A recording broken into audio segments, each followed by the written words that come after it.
Shalom shalom akunze inyigisho Rhapsodie de realites, turi ku munsi wa mbere igenekerezo rya 23 kwezi kwa kabiri mwaka wa 2026.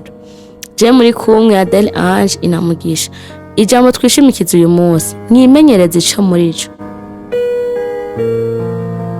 Turasoma mu Baheburayo igice ca 5 ku murongo wa 14.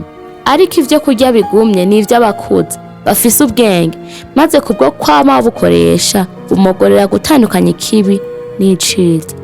Igihe wavuka ntiwatanguye guca ugenda, amagufa yawe n'imitsi yawe ntivyari bwakomere kandi ntivyari bwitegure kwikorera umubiri wawe. Abavyeyi bawe baragufashije kubanza kwicara, hanyuma utangura gukwega inda. Mu nyuma baragufashije guhagarara ku birenge vyawe bito bito, kandi wagiye uragerageza gushikaho uhagarara atawugufasha. Mu kwiga kugenda waratsitaye kandi uragwa inshuro nyinshi, ariko baragufashije, baragushigikira gushika ushobora kugenda neza.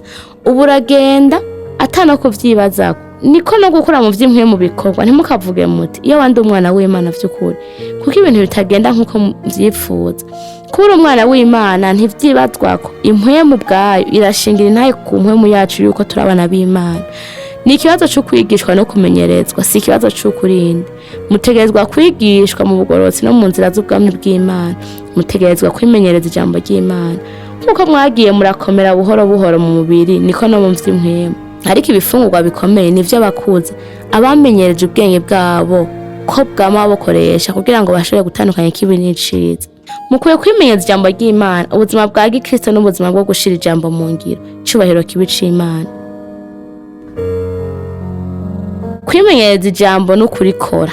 Yakobo igice ca mbere ku murongo wa 22 gushika 25 havuga hati: kandi mu bakora ivy'iryo jambo ntimwabaryumve gusa mwibesha, kuko uwumva iryo jambo ntarikore ameze nk'umuntu yirabiye mu cirori mu maso hiwe yavukanye. Amaze kwiraba akagenda uwo mwanya agaca yibagira ukwasa. Ariko uwitegereza ivyagezwe bitunganye gose, ari vyo vy'umwidegemvyo akabishishikara, atari uwumva akavyibagira, ariko ari ubikora niwe azohabwa umugisha mu vyo akora. Nuko rero nimubananye mwiyigisha, nimubananye gushira ijambo mu ngiro.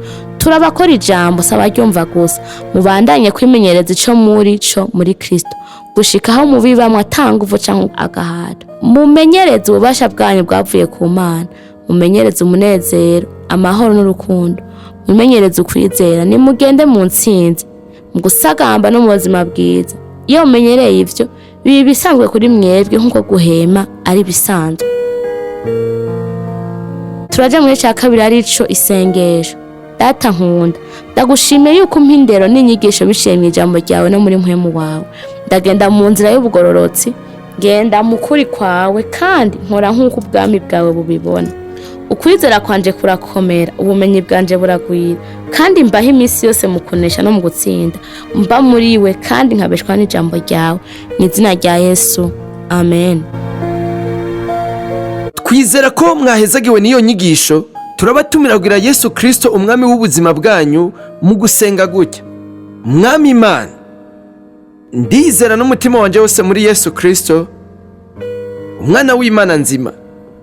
Ndizera ko yapfuye ku bwanje kandi ko Imana yamuzuye mu bapfuye. Ndizera ko ari muzima uyu munsi. Ndatuye n'akanwa kanje ko Yesu Kristo ari umwami w'ubuzima bwanje kuva uyu munsi. Biciye kuri we no mu izina ryiwe fise ubuzima budahera, ndi icaremwe gishasha.